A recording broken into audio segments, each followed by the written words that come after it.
Welcome to Devotion to Writing, a channel devoted to helping you cultivate a daily writing practice, to help you get through writing blocks and realize you are creative abundance.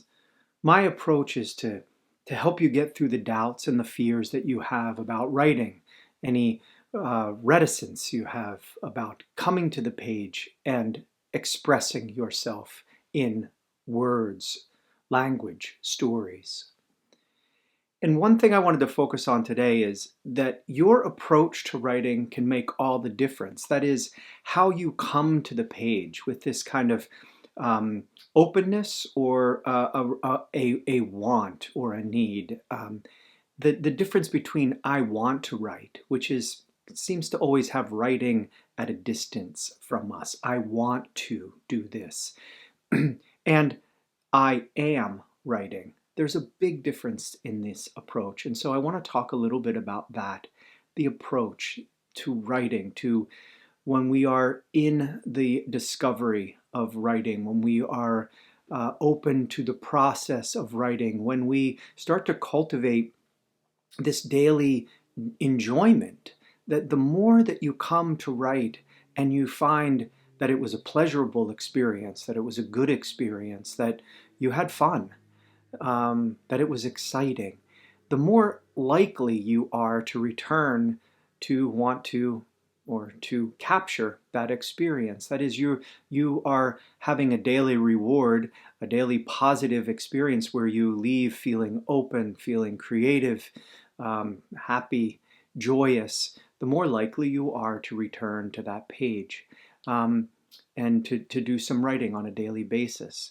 And the opposite approach, I think, is when we impose this kind of pressure on ourselves, when we allow the doubt and the fear to creep in, when we feel like we have to will ourselves to write. And I know it can be challenging to get to the page.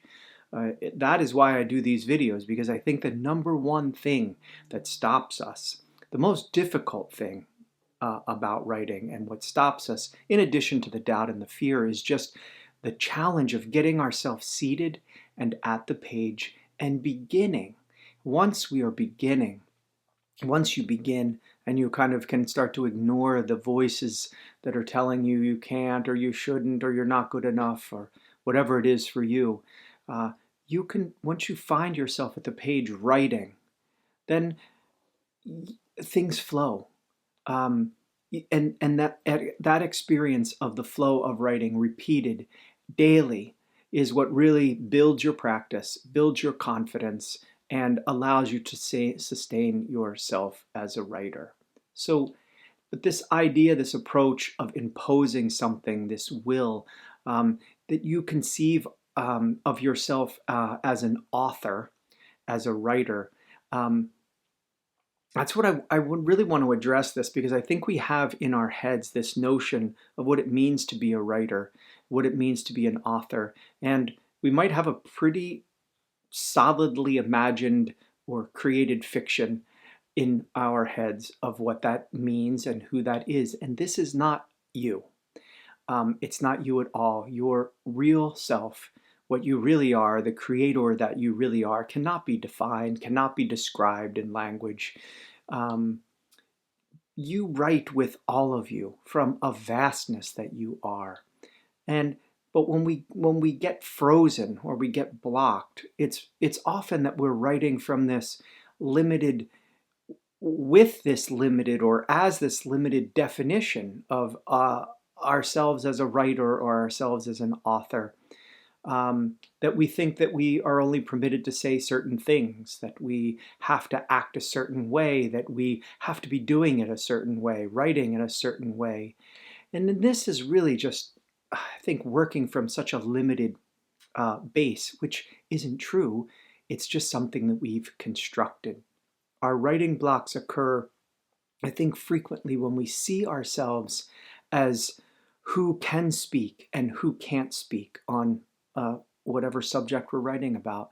And we freeze up because we believe perhaps that we have nothing good or interesting or relevant to write, or that we ourselves aren't good or talented or interesting enough to be a writer.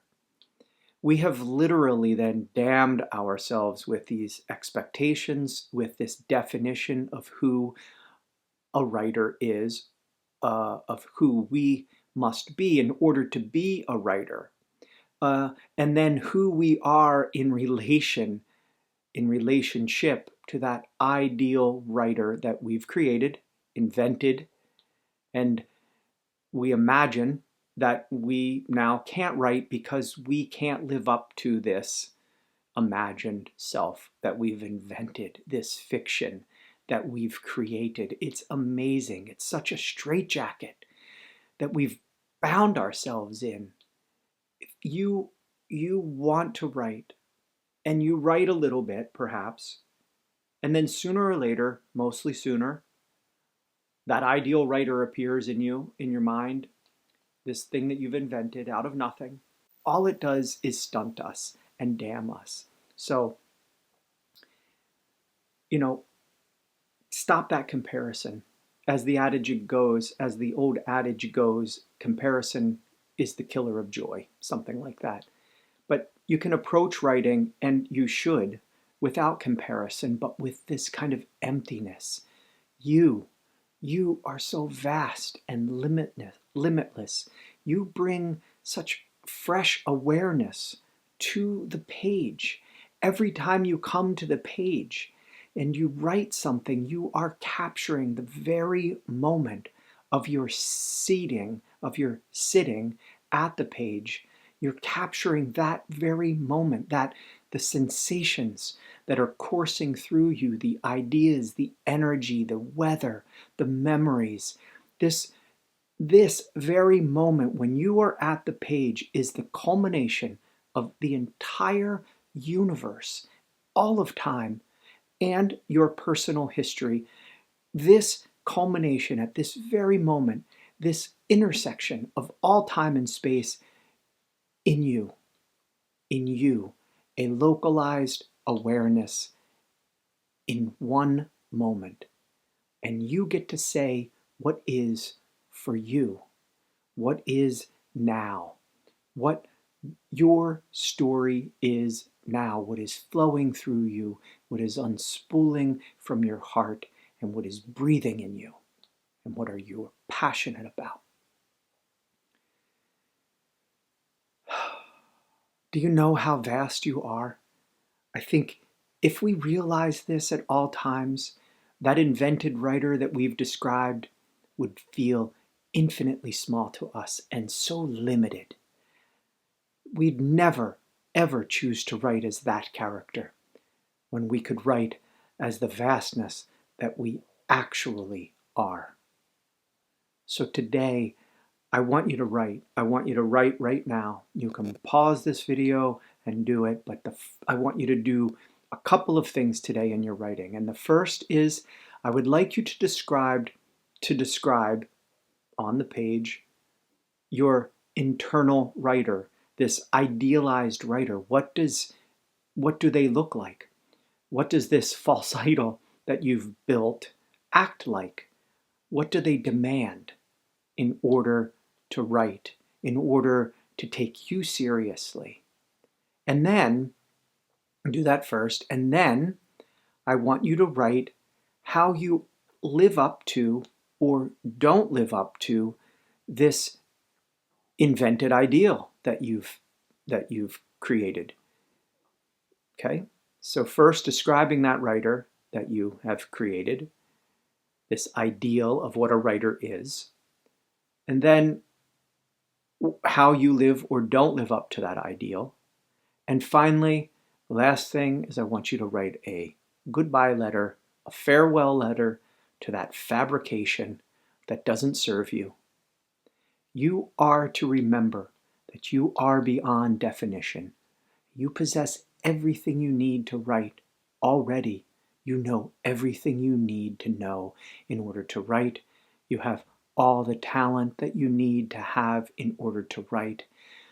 What you need to do is begin to write, and then tomorrow, write again, and the next day, write again, and build a practice and build a relationship and commune with what you already are, which is creative.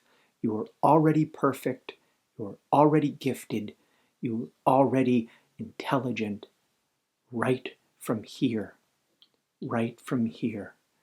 Find joy in the experience of sitting with yourself for a few minutes every day and putting on the page this culmination of time, of the universe that is coming to that one point of awareness that you are. I hope you write deeply today. I know that if you do write, you will write beautifully, because beautiful is what you are. Blessings.